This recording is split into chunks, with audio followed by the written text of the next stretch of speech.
تعال اقولك 6 عادات غلط بتعملهم بعد الفطار في شهر رمضان. رقم 1، شربك للمية الساقعة بعد الفطار ممكن يسبب لك مغص وتقلصات في المعدة.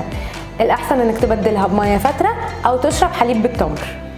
رقم 2، أكلك للحلويات بعد الفطار، دي من أكبر أسباب السمنة ورفع الكوليسترول.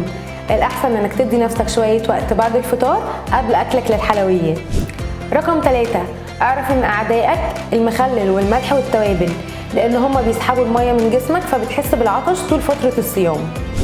رقم 4، أكبر غلط إنك تفطر على أكل دهني. ابعد عن الأكل المقلي والدسم وحاول تبدأ فطارك بتمر لأنه سريع الامتصاص. رقم 5، الفاكهة مصدر ممتاز جدا للفيتامينات والمعادن.